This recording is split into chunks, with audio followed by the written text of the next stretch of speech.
할렐루야. 5월 30일 목요일입니다. 열왕기상 22장 29절부터 40절까지 말씀을 읽고 은혜 나누도록 하겠습니다.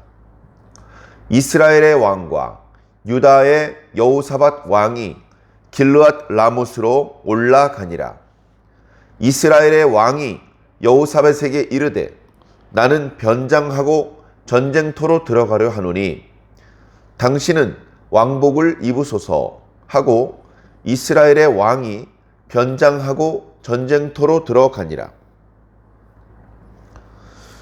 아람 왕이 그의 병거의 지휘관 32명에게 명령하여 이르기를 너희는 작은 자나 큰 자와 더불어 싸우지 말고 오직 이스라엘 왕과 싸우라 한지라. 병거의 지휘관들이 여호사밧을 보고 그들이 이르되 이가 틀림없이 이스라엘의 왕이라 하고 돌이켜 그와 싸우려 한즉 여호사밧이 소리를 지르거늘 병거의 지휘관들이 그가 이스라엘의 왕이 아님을 보고 쫓기를 그치고 돌이켰더라. 한 사람이 무심코 활을 당겨 이스라엘 왕의 갑옷 솔기를 마친지라. 왕이 그 병거 모는 자에게 이르되 내가 부상하였으니 네 손을 돌려 내가 전쟁터에서 나가게 하라 하였으나 이 날에 전쟁이 맹렬하였으므로 왕이 병거 가운데에 붙들려 서서 아람 사람을 막다가 저녁에 이르러 죽었는데 상처의 피가 흘러 병거 바닥에 고였더라. 해가 진녘에 진중에서 외치는 소리가 있어 이르되 각기 성읍으로 또는 각기 본향으로 가라 하더라. 왕이 이미 죽음에 그의 시체를 메어 사마리아에 이르러 왕을 사마리아에 장사하니라. 그 병거를 사마리아 못에서 씻음에 개들이 그의 피를 핥았으니 여호와께서 하신 말씀과 같이 되었더라. 거기는 창기들이 목욕하는 곳이었더라.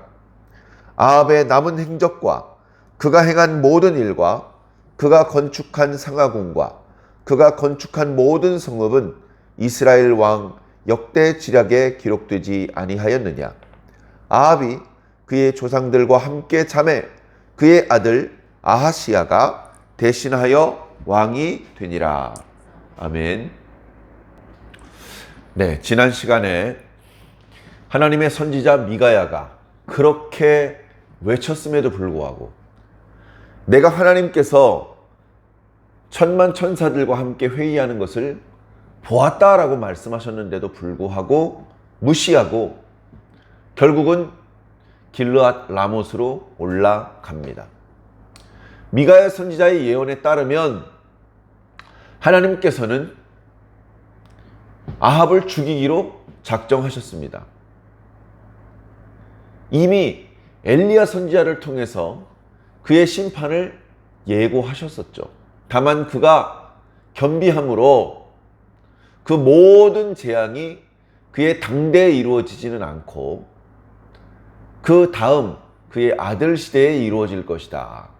그렇게 말씀하시기는 했습니다만 하나님께서는 결국 아합 왕을 길르앗 라못 전투에서 죽이게 하시기를 원하셨습니다. 그것은 죄인에 대한 하나님의 심판입니다. 그래 오늘 말씀 첫 구절이 매우 의미심장합니다. 이스라엘의 왕과 유다의 여호사밧 왕이 길르앗 라못으로 올라가더라. 길르앗 라못은 형이 집행되는 장소입니다. 거기서 사형을 집행당하는 죄인은 이스라엘 왕입니다. 사형을, 다시 말해서 심판을 베푸시는 분은 여호와 하나님이십니다. 여호와께서 심판하신다 라는 이름의 뜻을 가진 분이 바로 여호사밧입니다. 그러니까 여호와께서 길르앗 라못에서 이스라엘 왕을 심판하신다라는 그런 의미의 말이 오늘 말씀의 첫 구절인 것입니다. 그렇게 예언했는데도 불구하고, 올라가면 죽는다고 예언을 했는데도 불구하고 지금 올라가고 있습니다. 이 과정에서 여호사밧 왕이 그걸 막을 수가 없었습니다. 여호사밧 왕은 이스라엘 왕의 사위고, 이스라엘 왕이 하자는 대로 하겠다고 이미 약속을 했고, 그래서 하나님의 선지자가 올라가면 죽는다고까지 예언을 했음에도 불구하고 따를 수밖에 없었습니다.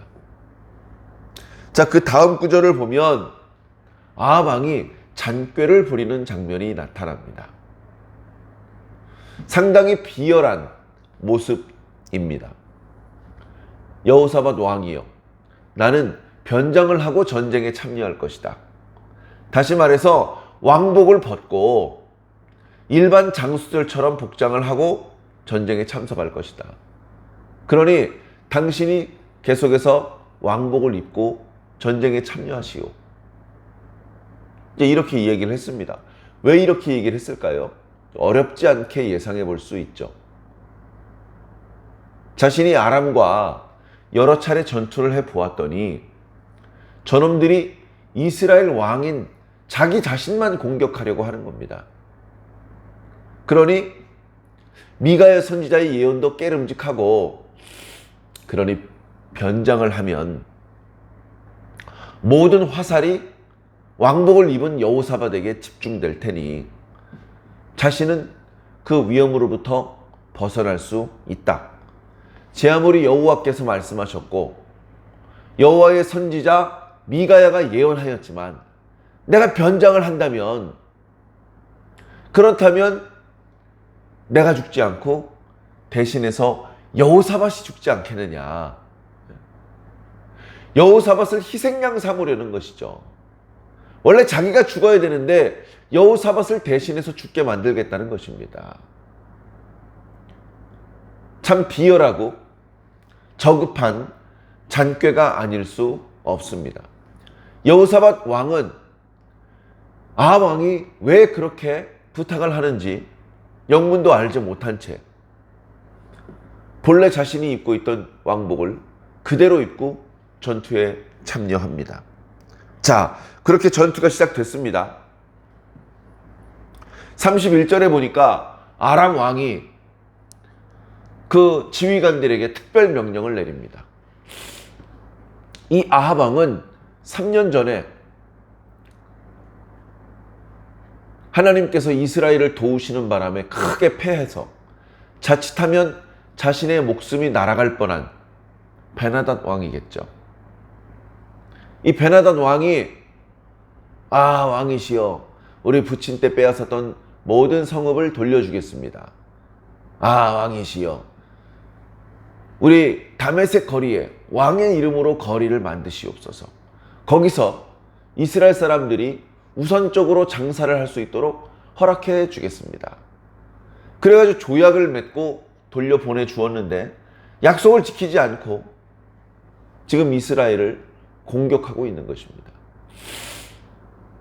그러면서 그 병거를 맡은 지휘관 32명, 그러니까 이번에도 아람의 군대가 압도적으로 많은 겁니다. 그들의 숫자가 많다 보니까 유다왕 여호사밧을 초청을 했고 유다의 군사들도 데리고 왔지만 여전히 아람은 이스라엘과 유다의 연합군이 감당하기에는 상당히 부담스러운 전력을 가지고 있습니다. 그동안 상대편의 전력이 더 뛰어났음에도 불구하고 승리할 수 있었던 것은 하나님께서 전쟁을 승리할 수 있도록 도와주셨기 때문입니다. 그러나 이번 전투에서는 이스라엘을 이기게 하시는 것이 하나님의 목적이 아니었습니다. 이번 전투의 목적은 딱 하나, 아합을 죽게 만드는 것이었습니다. 그렇기 때문에 굳이 이스라엘이 전투에서 이겨야 될 필요가 있는 것이 아니었죠.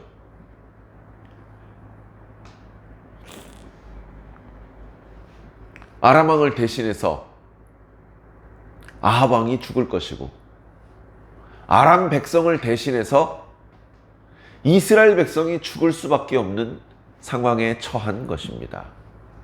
유다도 마찬가지죠. 그 자리에 병사들을 대거 이끌고 참전한 관계로 그동안 남왕국 유다가 분리된 이후에 최고의 전성기를 누렸던, 최고의 군사력을 자랑했던 여호사밧의 군대가 괴멸되게 되는 것입니다.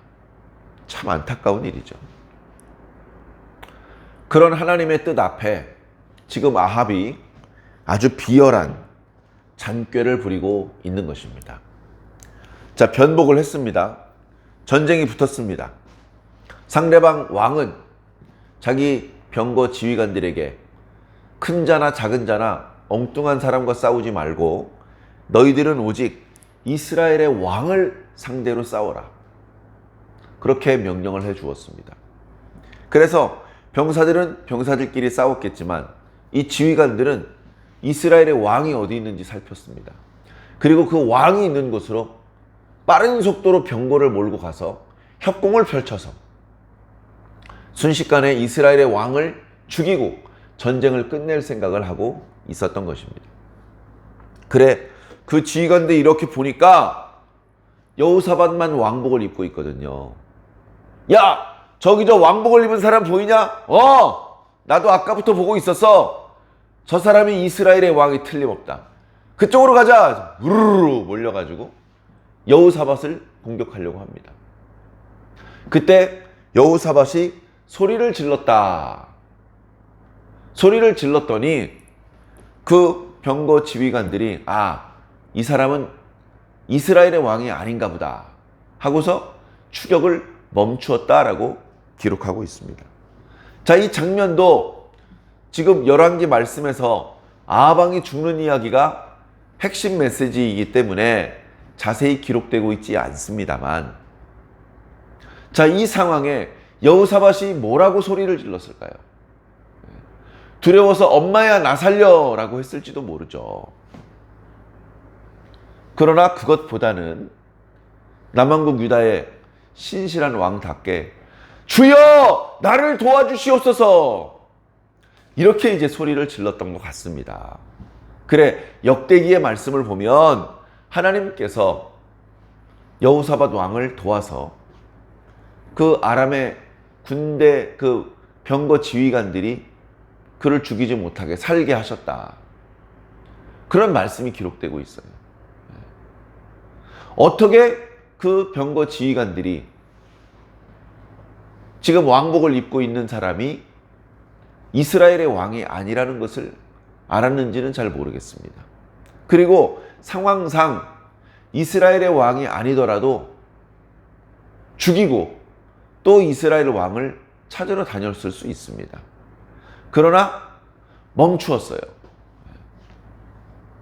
맹렬한 전투에서 이렇게 하기가 쉽지 않습니다. 한두 명도 아니고 32명이. 그 32명의 마음을 하나님께서 감동하셨다. 그렇게 역대기에는 또 기록하고 있는 것입니다. 자, 그렇게 해서 자칫 아합 왕을 대신해서 왕복을 입고 전투에 참여했다가 여호사밧 왕이 죽임을 당할 뻔했는데 위기를 넘깁니다. 자, 그리고 또 다른 전투가 계속해서 맹렬하게 진행이 되는데 34절에 한 사람이, 아마도 아람의 병사였겠죠, 무심코 활을 쏘았다라고 기록하고 있습니다. 자, 무심코 활을 쏘았다는 말의 의미는 정확하게 목표 지점을 조준해서 쏜 것이 아니라는 것입니다. 대충 아무데나 쏜 거라는 것입니다. 저쪽에 이스라엘 병사들이 모여 있으니 대충 그쪽 어디로 화살을 하나 쏜 것입니다.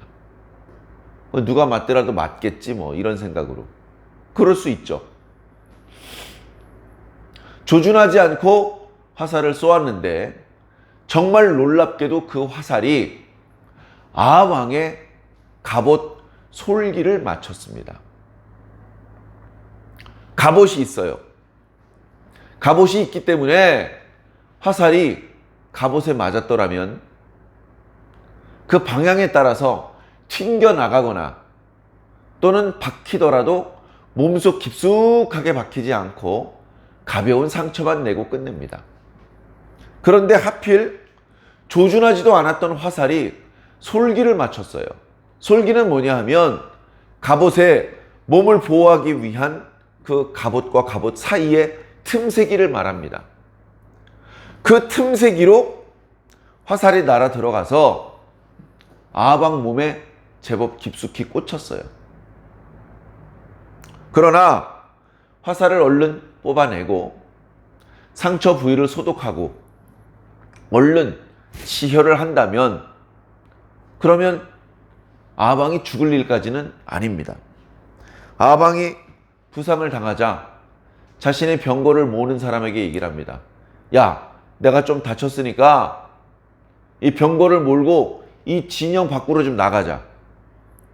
조금 그늘진 곳에서 내가 좀 쉬어야 되겠으니 빨리 이 병거를 몰고 이 전쟁터 밖으로 나가자. 그렇게 이제 명령을 내렸음에도 불구하고 병거를 빼지를 못합니다. 어떻게 하다 보니까 아방이 그 험난한 전쟁터 한복판에 있습니다. 병거를 돌려서 몰고 나갈 틈이 없어요. 꼼짝없이 그 적군과 아군 사이에 갇혔습니다. 할 수 없이 그 사이에서 이리저리 칼을 휘두르면서 아람의 병사들을 막아야 했습니다. 막지 않으면 그 병거를 모는 사람과 함께 자신이 죽임을 당할 수밖에 없으니까 부지런히 이리저리 칼을 휘둘러서 아람 군대의 병사들을 막아냈지만 결국 그 전장을 빠져나와서 쉬거나 상처를 치료할 수 없었습니다. 계속해서 화살을 맞은 자리에서 피를 쏟았던 것이죠. 저녁이 되자 결국 아합 왕은 과다출혈로 사망에 이르게 됩니다.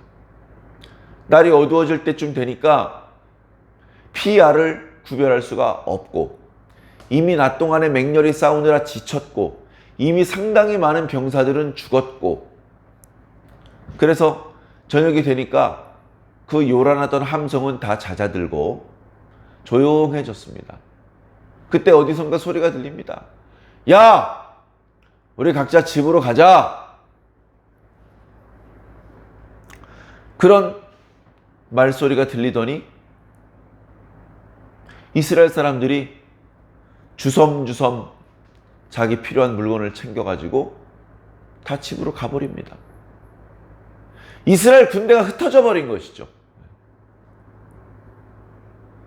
그래가지고 사실상 전쟁은 끝났습니다. 이스라엘 사람들은 길르앗 라못을 차지하고 있는 아람 사람들을 쫓아내지 못하고 자신들의 병사들만 잔뜩 죽게 만들고 살아남은 패잔병들 몇 사람들만 돌아갈 수 있었던 것입니다. 저녁 시간이 되니까 아합 왕은 이미 죽어 있었습니다. 그 사실을 뒤늦게 깨닫고 아합 왕의 시신을 사마리아 궁으로 보냈습니다. 그래서 아합 왕은 급히 장례를 치르고 무덤에 들어갈 수밖에 없었습니다. 야, 이 소식을 들었던 북이스라엘의 400명의 선지자들은 어떤 생각을 했을까요? 뿔을 만들어 가지고 왕이시여 여호와께서 말씀하시기를 왕께서 이렇게 뿔로 사람을 찌르는 것처럼 아람의 군대를 찌를 것이라고 말씀하셨습니다. 라고 예언했던 시드기야는 골방에 숨어서 무슨 생각을 했을까요? 한 성읍에 갇혀 있었던 미가야는 어떻게 되었을까요? 참 성경에 일일이 다 말씀하고 계시진 않지만 참 많은 것을 말씀해주고 있는 말씀입니다.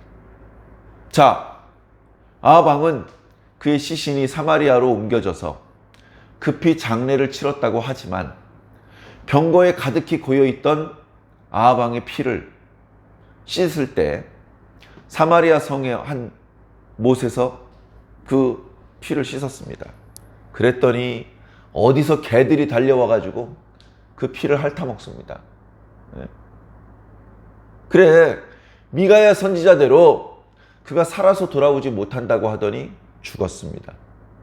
엘리야 선지자의 예언대로 그의 피를 개들이 와서 핥을 것이라고 하더니 그것도 말씀대로 되었습니다. 이렇게 북이스라엘의 한 시대를 풍미했던 아합 왕이 죽고 말았습니다. 그리고서 맨 마지막 구절에는 그가 이런저런 건축 활동을 많이 하지 않았느냐. 그가 죽어서 사마리아 성에서 장사되었기 때문에 그의 아들 아하시야가 대신해서 북이스라엘의 왕이 되었다. 이렇게 마무리하고 있습니다. 아합하고 이름이 비슷하죠. 아하시야. 똑같이 나쁜 놈입니다. 결국 하나님께서 엘리야에게 말씀하셨던 대로 아합 왕의 아들의 시대에서 하나님께서 엘리야에게 예언하셨던 모든 그 집안을 향한 저주의 예언들이 성취될 것입니다. 이제 우리가 두고두고 이제 그런 장면들을 말씀 묵상을 통해서 보게 될 텐데요. 자, 오늘 말씀에서 재미있는 것은 하나님의 재앙을 피하기 위해서 아합이 잔꾀를 부렸다는 것입니다. 자, 인간의 잔꾀가 하나님의 지혜를 극복할 수 있을까요? 인간의 노력이 하나님의 능력을 벗어날 수 있을까요? 하나님께서 재앙을 쏟으시는데 그걸 피할 수 있을까요? 안 된다는 겁니다. 인간의 잔꾀로는 하나님의 예언의 말씀이 성취되는 것을 막을 수도 피할 수도 없다는 것입니다. 이때만 그랬을까요? 아니요. 신구약의 모든 시대에 하나님의 말씀은 반드시 이루어지는 것입니다. 인간의 잔꾀로 그 재앙을 피할 수 없습니다. 그렇기 때문에 우리는 늘 겸손해야 됩니다. 반드시 이루어지는 하나님의 말씀이 선포될 때에 하던 일을 멈추고 그 말씀을 들어야 됩니다. 그 말씀의 내용대로 회개해야 되고 그 말씀의 내용대로 순종해야 됩니다. 말씀의 뜻을 따라 살아야 됩니다. 그렇게 할 때 우리가 범죄했더라도 용서받고 구원받고 하나님의 재앙을 피할 수 있는 길이 열릴 수 있는 것입니다. 그러나 그렇게 하지 않고 자신의 임의대로 그렇게 판단하고 행동할 때에는 재앙을 피할 방법이 없는 것입니다. 너무나 크기 때문에 우리가 몇 걸음 움직였다고 해서 벗어날 수 있는 재앙이 아닙니다. 오늘도 우리에게 주시는 이 귀중한 말씀들을 명심하고 그 말씀대로 준행하는 그런 하루가 되시기를 주님 이름으로 간절히 축원합니다. 아멘.